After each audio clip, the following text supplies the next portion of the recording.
Coinbase just posted a $667 million net loss, yet they spent nearly 3 times that amount buying back their own stock in a single quarter. Talk about mixed signals. You're listening to Earnings Unscripted, where we unpack what really happened in today's earnings. We are looking at Coinbase, ticker COIN, covering the fourth quarter of 2025. It is February 12th, 2026. So, Susie, headlines are screaming loss, but the cash flow statement says party. What are we actually looking at here?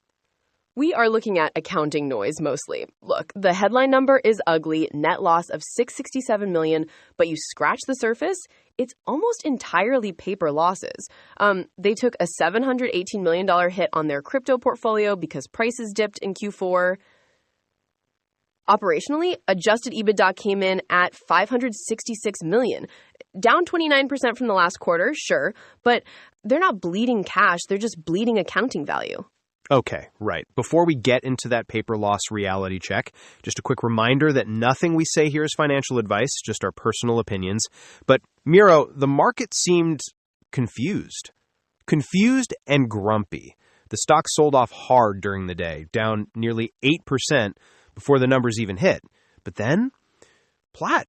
Barely moved in the after hours. It's like the market priced in a disaster, got a mediocre report, and just shrugged. Revenue was $1.78 billion, down 5% quarter over quarter. Transaction revenue slipped, subscription revenue slipped, but then you see the buybacks. Yeah, the buybacks. I mean, buying $1.7 billion of your own stock while reporting a net loss, that feels aggressive. It's like buying a Ferrari while telling your landlord you're short on rent. Not quite. It's more like telling your landlord you're short on cash, but you have a stack of gold bars in the basement. Management is basically shouting that the share price is disconnected from reality. They authorized another $2 billion for buybacks too. They are practically floor setting the stock price themselves. Which is bold. And they're trying to change the story too, right? Listening to the call, I kept hearing about this everything exchange. It feels like they're desperately trying to tell us, hey, we aren't just a Bitcoin bucket shop anymore. That is the pivot. They're terrified of the cycle. Crypto volume comes and goes, so now they want equities, prediction markets, the whole menu. Though, honestly, the wildest part for me wasn't the strategy. It was the AI bit. Oh, the agents. Yeah, Brian Armstrong talking about AI agents, literal bots, opening wallets, and paying each other in stablecoins. Base hitting an all-time high because software is trading with software.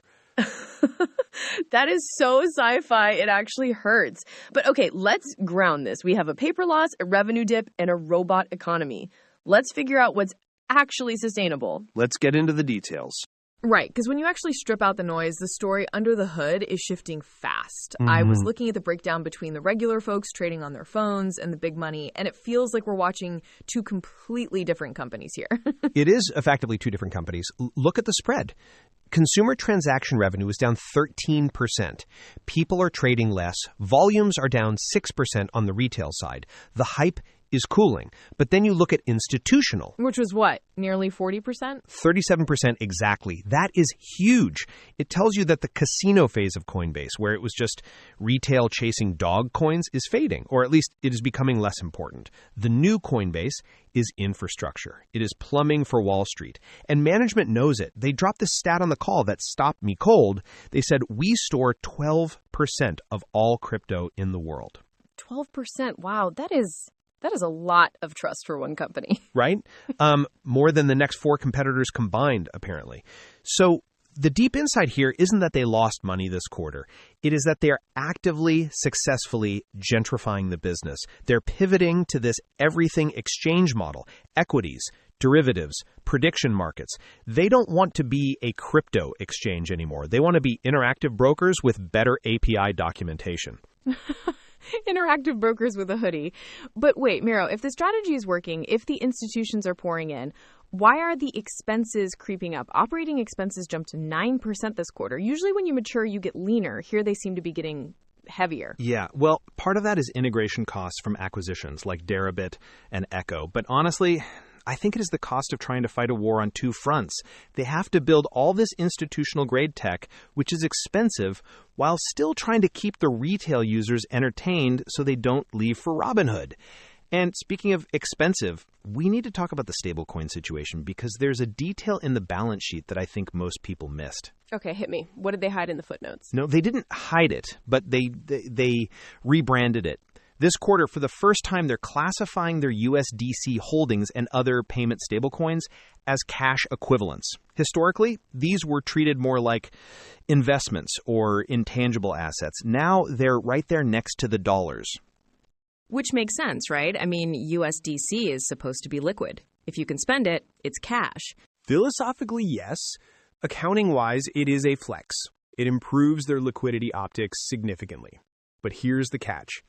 Stablecoin revenue, the interest they earn on those reserves, was $364 million this quarter. That is roughly 20% of their total revenue, just for holding cash. But on the call, they mentioned the legislative risks. There's this Clarity Act floating around Congress. Oh, I saw that.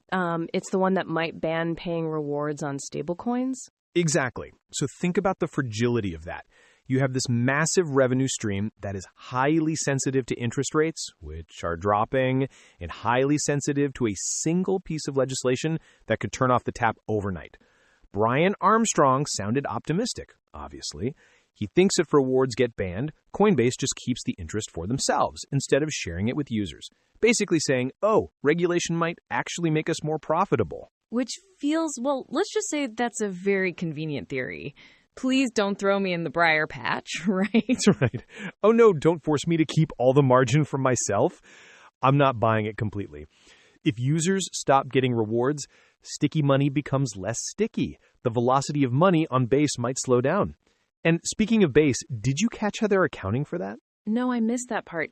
Is it not under subscription and services? You would think so, since it's a protocol. But no. They are booking the sequencer fees, the money they make when people use the Base blockchain, under other transaction revenue. So when analysts see transaction revenue falling, they think, oh, trading is dead. But actually, a piece of that is this new recurring blockchain usage that is getting buried in the decline of the legacy trading business.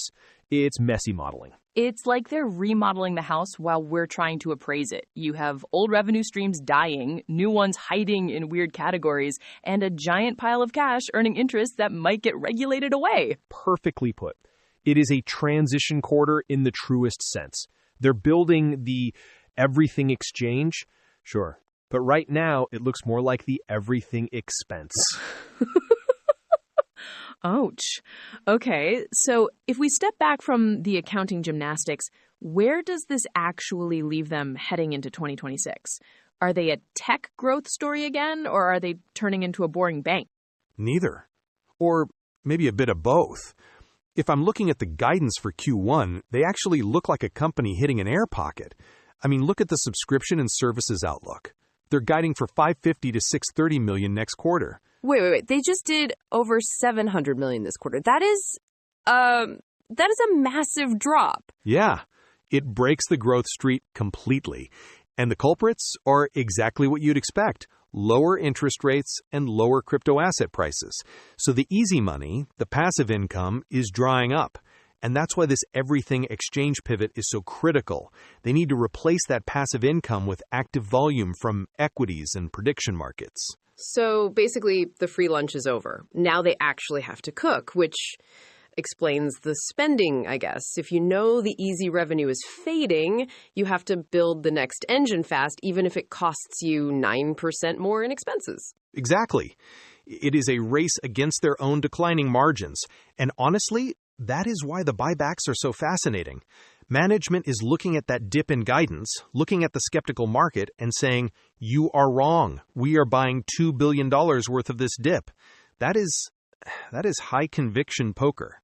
Or it's a defensive move to keep investors from revolting while they figure out the AI stuff. Because, Miro, coming back to that, the whole AI agents using USDC thing, is that real or is that just shiny object syndrome?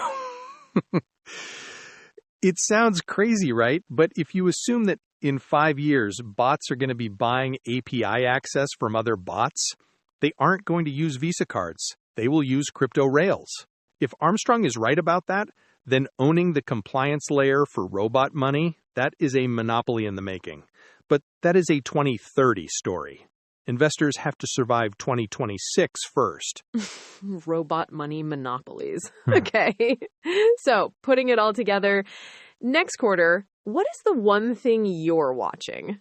Cash burn versus the buyback. If the subscription revenue drops as hard as they say, and they keep spending on R&D for this AI future, the math gets tight. They have a fortress balance sheet now, sure, but you can't eat your own stock forever. Right. You can ignore gravity for a while, but eventually you have to land the plane. Or build a rocket. One of the two. Well, let's hope they packed a parachute just in case. Miro, always a pleasure to watch you dismantle a balance sheet. The pleasure is all mine. Just doing the math. All right, that is the tape. If you want these breakdowns to just land in your feed, make sure you follow the show. Just for transparency, we create this with AI pools by pulling the filings and transcripts to summarize what actually matters. So if you have a ticker you want us to cover next, shoot a note to earningsunscripted@datamadness.ca. Thanks for listening, and we will catch you on the next one. Yep. See you.